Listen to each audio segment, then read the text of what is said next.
یہ دعوت کے جو مراحل ہیں اس سے بھی ہمیں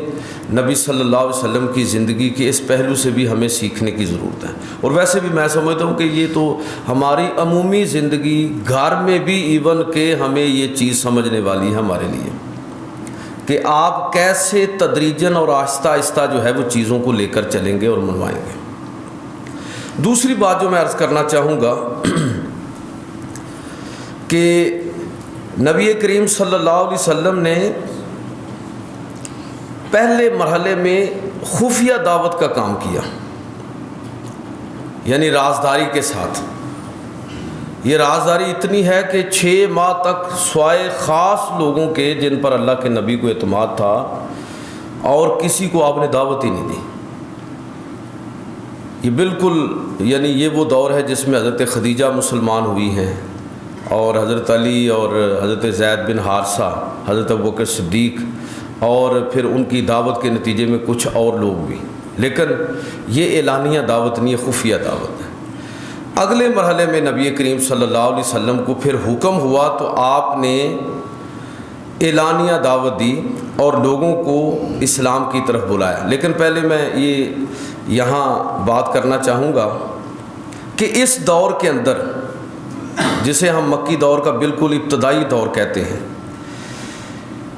اس میں ایک خاص چیز آپ دیکھیں گے کہ نبی صلی اللہ علیہ وسلم نے ایک تو اپنے خاص رازدار لوگوں کو مخاطب بنایا، اور پھر جب مکی دور میں اعلانیہ دعوت کا بھی حکم ہوا تو جو لوگ مسلمان ہوئے تھے وہ کون تھے؟ وہ زیادہ تر وہ لوگ ہیں جو پسے ہوئے طبقات سے تعلق رکھتے ہیں، غریب ہیں، غلام ہیں، اور مکہ کے اندر جو کم حیثیت کے، بظاہر کم حیثیت کے لوگ ہیں۔ دیکھیں نا، مسلمان بلال حبشی ہیں، خباب بن الارت ہیں، اور صہیب رومی ہیں، حضرت سمیہ ہیں، عمار ہیں، یاسر ہیں، اور اس طرح کے لوگ۔ اس سے جو ایک بڑی اہم بات، اسلام کا مزاج جو ہے وہ ہمیں سمجھ آتا ہے،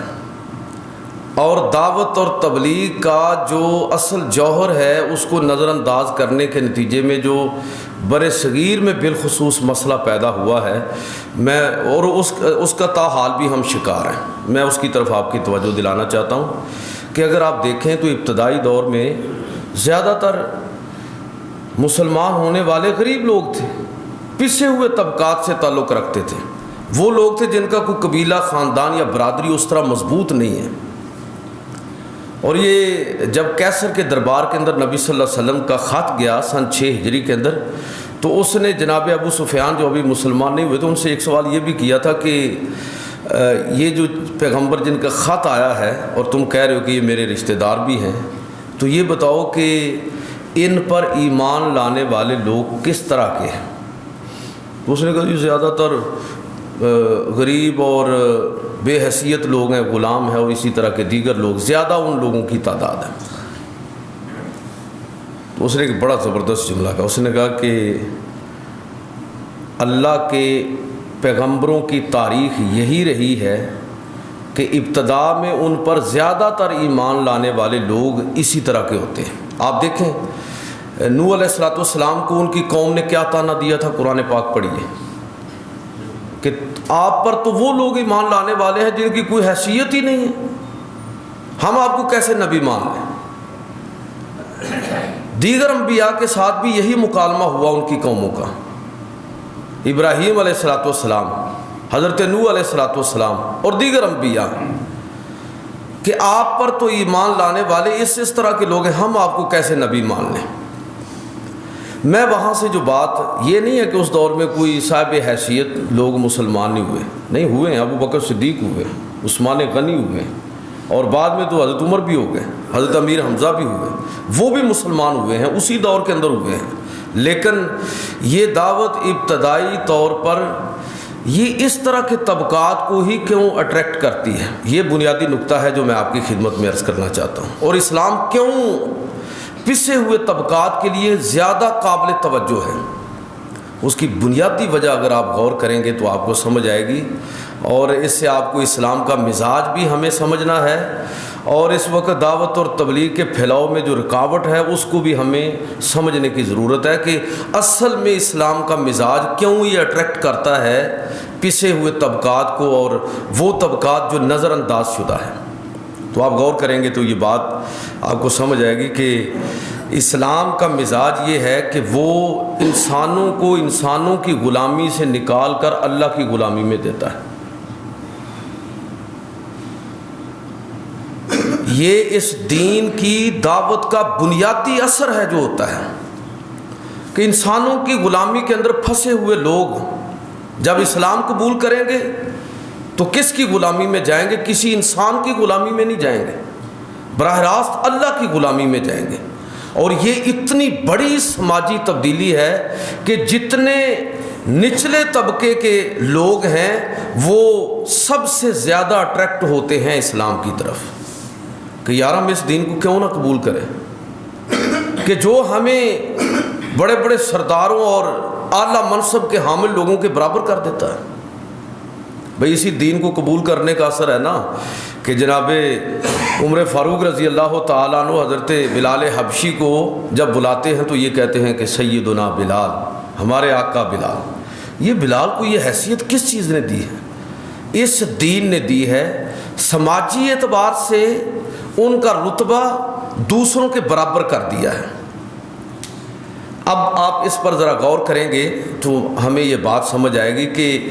اس دور کے اندر اسلام کے تیزی کے ساتھ پھیلاؤ میں یہی بنیادی وجہ ہے۔ جن دوستوں کی ذرا تاریخ پر نظر ہے وہ میری اس بات کی تصدیق فرمائیں گے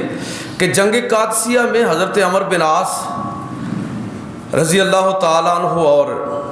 آپ کے جو ساتھ اصحاب تھے ان کا جو مکالمہ ہوا رستم کے ساتھ، تو وہ مکالمہ کیا تھا؟ وہ مکالمہ یہی تھا کہ رستم خوفزدہ تھا مسلمانوں کی جو جنگی تک و تاز ہے اس سے پوری طرح خوفزدہ تھا کہ تعداد بے شک ان کی کم ہے، 3 لاکھ اس کی تعداد تھی رستم کے ساتھ اور مسلمان 40,000 تھے، لیکن پھر بھی وہ صلح کرنا چاہتا تھا پچھلے رزلٹ دیکھ کے، ہر شرط ماننے کے لیے تیار تھا کہ کیا چاہیے آپ کو، سالانہ کوئی آپ کو خراج چاہیے، کچھ علاقہ چاہیے، جو چاہتے ہو ہم تمہیں دے دیں گے۔ لیکن ایک چیز جس پہ آ کے وہ اڑ گیا وہ یہ تھا کہ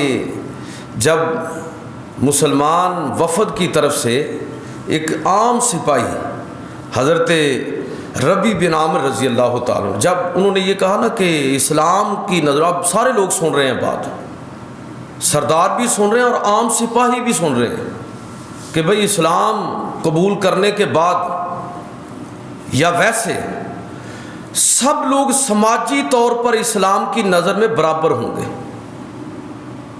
سب لوگ برابر ہوں گے سماجی سطح پر۔ تو اس نے کہا جی یہ بات نہیں مانیں گے، ہمارے جو اشرافیہ ہے، جو ایران کے حکمران طبقہ ہے، وہ یہ بات نہیں مانے گا، باقی ہر بات مان لے گا۔ تو پھر جنگ ہو کے رہی، صرف اسی ایک نقطہ پر اتفاق نہیں ہو سکا کہ اسلام اس رکاوٹ کو ہٹائے گا، لوگوں کو آزادی اظہار رائے بھی ملے گی اور لوگ سماجی سطح پر کوئی کسی کی غلامی میں نہیں رہے گا، بلکہ سارے لوگ سماجی سطح پر برابر ہوں گے۔ نتیجہ اس کا کیا ہوا کہ آپ دیکھیے کہ اسلام یہ رکاوٹیں ہٹا رہا ہے اور لوگ اپنی مرضی سے مسلمان ہو رہے ہیں کہ یہ دین قبول کرنے کے بعد یار ہم سب برابر ہو جائیں گے، ہماری حیثیت اس دنیا میں بھی برابر اور آخرت میں بھی برابر۔ اور اب آپ اندازہ کریں کہ برصغیر میں اسلام کیوں نہیں اس طرح پھیلا کہ ہم نے یہاں پر اسلام کو اس کی اصل روح کے ساتھ لوگوں کے سامنے پیش ہی نہیں کیا۔ یہاں مواقع تھے شودر اور دلت وغیرہ جو نچلے درجے کی قومیں تھیں، ان کو تو فوری طور پر مسلمان ہو جانا چاہیے تھا کہ آپ دیکھیں ہندوستان میں اس وقت بھی دلت اور شودر قومیں جو ہیں وہ انتہائی گھٹیا سطح کی زندگی بسر کر رہے ہیں۔ تو یہ لوگ کیوں نہیں مسلمان ہوئے؟ میں عرض کرنا چاہوں گا، اور اسی طرح آپ دیگر پاکستان میں بھی دیکھ لیں، اس کی وجہ آپ کو خود ہی سمجھ آئے گی کہ اگر اس دین کو قبول کرنے کے بعد بھی اگر کوئی شخص کوئی سماجی معاشرتی عزت افتخار اور مقام حاصل نہیں کر سکتا، یہ تو پہلی چیز، آخرت کی باتیں تو بعد میں ہیں، تو اس کو کیا ضرورت ہے اسلام قبول کرنے کی؟ اگر ایک آدمی اسلام قبول کرنے کے بعد بھی آپ کی نظر میں دیندار ہے، مصلی ہے اور نو مسلم ہے اور فلاں ہے فلاں، پتہ نہیں کیا کیا ہے، اگر وہ سماجی سطح پر پھر اسی ذلت کا شکار ہے تو اس کو کیا ضرورت ہے اس دین کو قبول کرنے کی؟ تو میرے بھائیوں، اگر آپ غور کریں گے تو یہ بات آپ کو سمجھ آئے گی کہ پسے ہوئے طبقات کو جو حق اسلام نے دیا تھا وہ میں اور آپ دینے کے لیے تیار ہی نہیں ہیں۔ ہم آج بھی ایسے لوگوں کو، اگر آج کوئی عیسائی مسلمان ہو جائے تو مجھے ذرا یہ بتائیے کہ یہ ممکن ہے کہ اپنی کمیونٹی کے اندر اس کی کوئی عزت ہو، لیکن اسلام قبول کرنے کے بعد جس طرح کا ہمارا رویہ اس کے ساتھ ہوگا وہ کیا ہے کہ بہرحال وہاں تو اس کی کوئی عزت ہو سکتی ہے، لیکن اسلام قبول کرنے کے بعد اب ہماری نظر میں وہ ایک مصلی ہے، دیندار ہے، نو مسلم ہے، ہم رشتے نہیں اس سے کریں گے، اس سے تعلقات اس طرح سماجی سطح پر استوار نہیں کریں گے۔ یہ تو اللہ کے پیغمبر ہے نا، اپنی سگی چچا زاد بہن حضرت زینب کا نکاح جو ہے اپنے آزاد کردہ غلام حضرت زید کے ساتھ کر دیا۔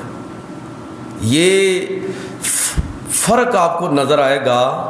ابتدائی دور کے تیزی کے ساتھ اسلام پھیلنے کی وجوہات کا جب آپ تعین کریں گے، اور آج اسلام کی راہ میں جس طرح خود مسلمان رکاوٹ بنے ہوئے ہیں، مسلمانوں کے سماجی رویے رکاوٹ بنے ہوئے ہیں، تو یہ فرق آپ کو نظر آئے گا۔ نبی کریم صلی اللہ علیہ وسلم کی جو دعوتی حکمت عملی اور جو دعوت کا پھیلاؤ ہے، اس میں کون سی چیزیں بنیاد ہیں، یہ چیزیں آپ کو اگر اس کا آپ تجزیہ کریں گے تو آپ کو اس کی سمجھ آئے گی۔ تو برِ صغیر میں میں سمجھتا ہوں کہ خود مسلمانوں کا، بلکہ عالمی سطح پر بھی اگر آپ دیکھیں اس وقت، تو خود مسلمانوں کے جو رویے ہیں یہ بدقسمتی سے اسلام کے پھیلاؤ کی راہ میں سب سے بڑی رکاوٹ ہے۔ اور میں تو اکثر کہتا ہوں کہ اس وقت جتنے لوگ مسلمان ہو رہے ہیں نا، آپ غور کریں گے تو یقین جانیے کہ وہ خود ہی ہو رہے ہیں، قرآن کو پڑھ کے، کچھ سیرت کو پڑھ کے۔ ہماری دعوت اور تبلیغ، ایک تو یہ ہے کہ دعوت اور تبلیغ کا مخاطب ہمارے ہاں تصور ہی کوئی نہیں ہے کسی غیر مسلم کو بنانا ہے۔ مطلب کتنے لوگ ہیں جو غیر مسلم کمیونٹی کا کوئی مسئلہ کھڑا ہو اور ان کے ساتھ کھڑے ہو جائیں، ان کی حمایت میں کھڑے ہو جائیں۔ اگر کوئی ان کا، یہ باقاعدہ مسئلہ بھی پوچھتے ہیں لوگ کہ اگر کوئی ان کا کوئی خاص موقع ہو، خوشی کا، غمی کا، تو کیا ہم کوئی تعزیت کر سکتے ہیں؟ کیا ان کے لیے کوئی احترام کی کوئی جگہ ہے؟ یا ان کی خوشیوں میں کسی نہ کسی درجے میں ہم لوگ بھی شریک ہو سکتے ہیں یا ان کو مبارک دے سکتے ہیں؟ تو یہ باقاعدہ لوگ پوچھتے ہیں، حالانکہ یہ کوئی پوچھنے والی باتیں ہی نہیں ہیں۔ اس دین نے جو دعوت اور تبلیغ کے اصول دیے ہیں، اور اللہ کے پیغمبر صلی اللہ علیہ وسلم نے جس طرح مختلف طبقات کو اپنے قریب کیا اور اس کے نتیجے میں جس طرح لوگ مسلمان ہوئے ہیں، یہ چیز پوچھنے والی ہے نہیں، خود بخود سمجھ آ رہی ہے۔ ایک اور چیز اسی دور کے اندر پھر یہ خفیہ 6 ماہ کا دورانیہ گزرنے کے بعد اللہ کے پیغمبر صلی اللہ علیہ وسلم کو حکم ہوا وَأَنذِرْ عَشِيرَتَكَ الْأَقْرَبِينَ کہ اب آپ آگے بڑھیے اور دعوت کا اگلا مرحلہ ہے، اپنے قریبی رشتہ داروں کو ڈرائیے، ان کو دین کی طرف بلائے۔ پہلے خفیہ بات ہو رہی ہے، اب قریبی رشتہ داروں کو، اور پھر اس کے بعد عام عربوں کو دعوت ہے، اور اس کے بعد پوری دنیا کو دعوت ہے۔ اس سے ایک اور بات ہمیں سمجھنی ہے، وہ یہ ہے کہ پہلے تو میں بار بار یہ بات بڑی زور دے کے کہتا ہوں کہ میں اور آپ سب دین کی دعوت اور تبلیغ میں برابر کے ذمہ دار ہیں۔ یہ کوئی طبقہ شبقہ نہیں ہے اسلام کے اندر، نہ کوئی مولویوں کا طبقہ ہے، نہ کوئی ایسا خاندان اور قبیلہ ہے کہ جس نے دعوت اور تبلیغ کا کام کرنا ہے۔ یہ ہم سارے ذمہ دار ہیں، کسی نہ کسی درجے میں نے اور آپ، ہم سب نے اس ذمہ داری کو قبول کرنا ہے۔ ہاں یہ ہو سکتا ہے کہ ہر آدمی کھڑا ہو کے تقریر نہیں کر سکتا، تذکیر نہیں کر سکتا اس طرح، تو یہ ممکن ہے کہ وہ اس ذمہ داری کو دوسرے انداز میں ادا کرے گا، اس کے لیے ماحول پیدا کرنا، اس کے لیے اپنے وسائل اور صلاحیتوں کو صرف کرنا، اس کے لیے دوسرے لوگوں کو اس طرف متوجہ کرنا، وہ بھی اس کے اندر اسی طرح برابر کا شریک ہے، بلکہ ہو سکتا ہے کہ وہ دعوت اور تبلیغ کے کام کرنے والے سے آگے نکل جائے اس معاملے کے اندر۔ یہ بات ہمیں ایک تو یہ بات اچھی طرح سمجھنی ہے، لیکن میں یہاں جو بات کہنا چاہ رہا ہوں وہ یہ ہے کہ اللہ کے نبی صلی اللہ علیہ وسلم کو اگلا حکم یہ ہوا 6 ماہ آپ اس دعوت پر غور کرتے رہیں اور خاص لوگوں کو دعوت دیتے رہیں۔ آمن الرسول بما انزل الیہ، پیغمبر سب سے پہلے اپنی دعوت پر خود ایمان لاتا ہے، تو 6 ماہ تک اس دعوت پر غور و فکر، تدبر اور خاص لوگوں تک بات۔ اس کا مطلب یہ ہے کہ اگر ہم اس دین کو حاصل کرنا چاہتے ہیں تو پہلے ہمارے اپنے کانسیپٹ کلیئر ہونے چاہیے، گہرا غور و تدبر اس پر ہونا چاہیے، اور پھر اس کے بعد اگلا مرحلہ یہ ہے کہ ہم اپنے گھر والوں کو اور عزیز و اقارب کو اس دعوت کا سب سے زیادہ مستحق سمجھیں۔ یہ بڑی کمی ہے جو ہمارے اندر ہے۔ میں اور آپ مسجد میں سن لیتے ہیں، سنا لیتے ہیں، لیکن ہمارے گھروں میں ہم نے خواتین کے حوالے سے، بچوں کے حوالے سے، اس حوالے سے کتنی کوشش کی ہے اور وہاں ماحول کس طرح کا بنایا ہے، اس میں آپ محسوس کریں گے کہ بہرحال ہمارے ہاں کمزوری پائی جاتی ہے۔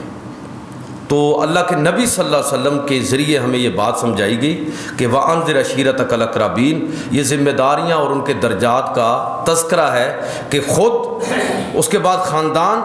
پھر ارد گرد کا ماحول اور پھر پوری دنیا، یہ قیامت تک ہر مسلمان کی دعوتی اور تبلیغی سرگرمیوں کا دائرہ یہی ہے کہ سب اس میں ذمہ دار ہیں۔ اور اس میں جو ایک اور بات جس کی طرف میں اشارہ کرنا چاہوں گا کہ اسی دور کے اندر ہم دیکھتے ہیں کہ جب اعلانیہ دعوت کا سلسلہ شروع ہوا تو صحابہ کرام کو اذیت اور تکلیف بڑی پہنچائی گئی۔ ویسے اللہ تعالیٰ چاہتا تو ماحول ایسا بنا دیتا کہ سارے لوگ اسلام قبول کر لیتے، یا کوئی ماحول ہی اس طرح کا بنتا کہ کم از کم یہ اتنی مشقت کہ آپ اس دور کے اندر صحابہ کرام کی جو تکلیفیں ہیں ان کا احوال پڑھیں، تو صحیح بات یہ ہے کہ ان لوگوں کا جو مقام اور مرتبہ ہے اسلام کے اندر کہ رضی اللہ عنہم ورضوا عنہ، تو خود ہی سمجھ آ جاتا ہے۔ حضرت خباب بن الارت کے بارے میں آتا ہے کہ ان کے جسم پر اچھے خاصے نشانات اور کھڈے ٹائپ اس طرح کے، یعنی گہرے زخم تھے جو ٹھیک ہو گئے تھے، لیکن وہ اسی طرح اس میں پورے سوراخ موجود تھے پشت پر، خباب بن الارت۔ تو بعد میں جب اسلام غالب آیا تو ان کی آل اولاد اور پوتے پوتیاں وہ ان کے جسم کے ساتھ کھیلتے تھے اور اس میں انگلیاں داخل کرتے تھے کہ یہ کیا ہے، یہ کیا ہے۔ پھر وہ ان کو بتاتے تھے ہنستے ہوئے کہ بیٹا یہ جب میں اسلام لایا تو یہ وہ دور ہے کہ جب دہکتے ہوئے کوئلوں کے اوپر مجھے لٹایا گیا، اور اس وقت تک مجھے وہاں سے ہٹنے نہیں دیا گیا جب تک کہ وہ کوئلے میرے خون اور چربی کے ساتھ پگھلنے کے ساتھ وہ ٹھنڈے نہیں ہو گئے۔ کتنے صحابہ ہیں جنہوں نے سخت مشقتیں اٹھائی کہ اونٹ کے ساتھ، 2 اونٹوں کے ساتھ ٹانگیں باندھ کر مخالف سمتوں کے اندر پھانک دیا گیا، 2 ٹکڑوں کے اندر بانٹ دیا، نیزوں کے ساتھ چھلنی کر دیا گیا۔ پھر وہ دنیا کے مقابلے میں نکلے تو اسلام کی دعوت اور تبلیغ کے لیے ہمیشہ تھوڑی تعداد میں 313 سے شروع ہو جائیں اور چلتے جائیں۔ قادسیہ کا میدان ہو تو 3,40,000، یرموک کا میدان ہو تو تعداد اس سے بھی زیادہ اور دشمن اس سے بھی زیادہ، لیکن ہر جگہ وہ شہادتیں قبول کی ہیں، وہ مصیبتیں برداشت کی ہیں اس دین کے لیے۔ تو اللہ تعالیٰ چاہتا تو اس میں اصل میں سبق ہمارے لیے یہ ہے کہ بندہ مومن کس طرح اس دنیا کے اندر آزمائش کے اندر ڈالا گیا ہے۔ اس اسلام کو قبول کرنا ایک تو عبودیت کے درجے میں ہے کہ ابدیت کا اظہار ہے، اور دوسرا یہ ہے کہ اس دین کو قبول کرنے کے بعد وہ معاشرہ اور وہ سوسائٹی اس کے لیے کوشش کرنا، اور تیسرے درجے میں اس نظام کے نفاذ کے لیے کوشش کرنا، یہ ہے اصل میں دعوت اور تبلیغ۔ مثلا مجھے اور آپ کو شاید زیادہ سے زیادہ دلچسپی یہ ہوگی کہ اسلام میں نے قبول کر لیا ہے اور ٹھیک ہے، کافی ہے۔ اگلے مرحلے میں کہ کیا اس کے لیے اپنے خاندان اور گھر والوں میں کوشش کرنی ہے، خال لوگ ہوں گے، اور اس سے اگلے مرحلے میں تو بالکل ہی تھوڑے ہوں گے کہ اس دعوت اور تبلیغ کا سماجی سطح پر، معاشرتی سطح پر اور ریاستی سطح پر جو نفاذ ہے، یہ بھی کیا دین کا کوئی تقاضا ہے یا نہیں ہے۔ یاد رکھیے، سیاست بہت بڑی عبادت ہے۔ یہ ہماری گندی سیاست کو ذرا چھوڑ دیں۔ سیاست بہت بڑی عبادت ہے، اس لیے کہ ایک سیاستدان اور ملک اور قوم کے لیے جد و جہد کرنے والا آدمی معمولی آدمی نہیں ہے۔ وہ اپنے لیے نہیں لڑ رہا، اپنے خاندان کے لیے نہیں لڑ رہا، وہ پوری سوسائٹی کے لیے لڑ رہا ہے، اللہ کے اس دین کے غلبے کے لیے کوشش کر رہا ہے۔ تو اس لیے کبھی بھی ان اجتماعی معاملات سے ہمیں الگ نہیں ہونا چاہیے جن کا تعلق ریاست کے ساتھ ہے، معاشرے کے ساتھ ہے۔ آخری بات کہ ایک اور بات جو ہمیں سمجھنی ہے اور سیکھنی ہے پیغمبر علیہ الصلوۃ والسلام کی جو دعوتی زندگی کا یہ دور ہے، اس سے کہ اس دور میں جو ایک بڑی مزاحمت ہوئی وہ کیا تھی۔ ویسے ہر نبی کو ہی یہ سوال کا جواب دینا پڑا ہے کہ جی ہم اپنے باپ دادا کا دین کیوں چھوڑیں۔ روایت جو ہے یہ بہت بڑی مصیبت ہے انسانوں کے لیے، اور اندھی تقلید کرنے والوں کے لیے تو بہت مشکل ہے۔ میں اکثر کہتا ہوں کہ آپ لوگ نسل در نسل کچھ چیزیں سنتے رہے ہیں دین کے بارے میں، ایک تصور آپ کے ذہن میں واضح ہو گیا ہے، اب آپ نے بالکل کوئی نئی بات سن لی ہے اور اس بات کے دلائل بھی موجود ہیں، اور وہ حیران ہوتے ہیں ہم کہ جب ہم کسی آدمی کا تبصرہ یہ سنتے ہیں کہ ہاں یہ قرآن میں تو آیا ہے، بات تو صحیح ہے، لیکن کیا کریں وہ ہمارے اصل میں رواج یہ نہیں ہے۔ اللہ تعالیٰ معاف فرمائے۔ آپ اندازہ نہیں کر سکتے یہ کومنٹ کتنے خطرناک ہے۔ اس کا مطلب یہ ہے کہ ہم نے اپنے رسم و رواج اور ہماری جو روایات ہیں، خاندانی سماجی روایات، ان کو دین پر غالب کر دیا ہے۔ ہمارا دین پر نہیں، اپنے رواجات اور اپنی روایات پر ہمارا جو ہے وہ ایمان ہے اور یقین ہے۔ اس لیے میں یہاں جو بات کہنا چاہتا ہوں بس اس پر ختم کرنا چاہوں گا کہ اس دین کے اندر جو اسلام نے سیاسی، سماجی، معاشرتی، اخلاقی زندگی کے حوالے سے اصول و مبادی دیے ہیں وہ اللہ کی طرف سے ہیں۔ ہر چیز ان کے تابع ہوگی۔ روایات اور رواجات ان کی کوئی حیثیت نہیں ہے دین کی تعلیمات کے سامنے۔ ہاں اگر وہ روایات اور وہ رواجات دین کی بنیادی تعلیم سے نہیں ٹکراتے تو کوئی مسئلہ نہیں ہے، آپ ان کو بے شک فالو کریں، ان کے مطابق چلیں بھی، کوئی مسئلہ نہیں ہے۔ لیکن ترجیح کس کو ہوگی؟ ترجیح یاد رکھیے کہ وہ باپ دادا کی روایات اور ان کے جو انہوں نے ایک روایت اس خاندان کے اندر ایک روایت قائم کی ہے، اس کو نہیں ہوگی۔ پیغمبر علیہ الصلوۃ والسلام کی بات کو ترجیح ہوگی۔ یہ میں اس لیے زور دے کر کہہ رہا ہوں کہ اس وقت بھی ہمارے اندر لوگ بہت ساری چیزیں اسی انداز میں زندگی کے اندر گزار رہے ہیں، اسی انداز میں اپنی زندگی میں اپنائے ہوئے ہیں۔ آپ ان سے بات کر کے دیکھیں، یعنی اسلام کو ہم نے عقیدے کے طور پر اختیار کیا ہوا ہے کہ باپ دادا مسلمان تھے لہذا ہم بھی مسلمان ہیں۔ اسلام کو اپنے ایمان کا حصہ بنانا ہے ہمیں، صرف بطور عقیدہ تقلیداً۔ ایک جملہ میں عرض کرنے لگا ہوں، تقلیدی ایمان کی کوئی اہمیت نہیں ہے، ایمان شعوری ہوتا ہے۔ میری بات پر ذرا غور کرنا ہے آپ نے۔ اس چیز کی کوئی اہمیت نہیں ہے کہ آپ کسی مسلمان کے گھر پیدا ہو گئے، اس میں آپ کا کیا کمال ہے بھائی، اور دوسرا کسی عیسائی کے گھر پیدا ہو گیا، اس میں اس کا کیا قصور ہے؟ اس نے تقلیداً عیسائیت اختیار کر لی، آپ نے تقلیداً جو ہے وہ اسلام اختیار کر لیا۔ آپ کا ایمان اس وقت معتبر ہوگا جب آپ شعوری طور پر اس دین کو اختیار کریں گے۔ اور شعوری طور پر آدمی کب دین کو اختیار کرتا ہے اور پھر اس کو فخر بھی ہوتا ہے؟ اس وقت جب انسان اس دین کو سمجھ کر قبول کرتا ہے۔ لہٰذا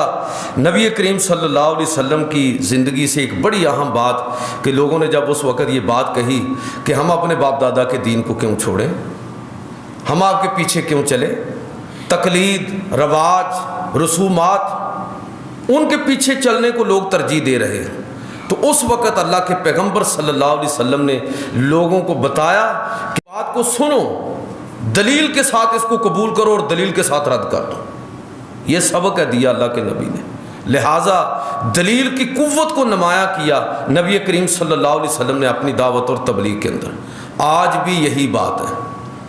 آج بھی یہی بات ہے۔ جب بھی آپ اور میں خیر کی بات پڑھیں یا سنیں اور ہمارے کسی خانے میں آ جائے وہ بات، نکل جائیے ان عصبیتوں سے، نکل جائیے ان نسبتوں سے اور دلیل کے ساتھ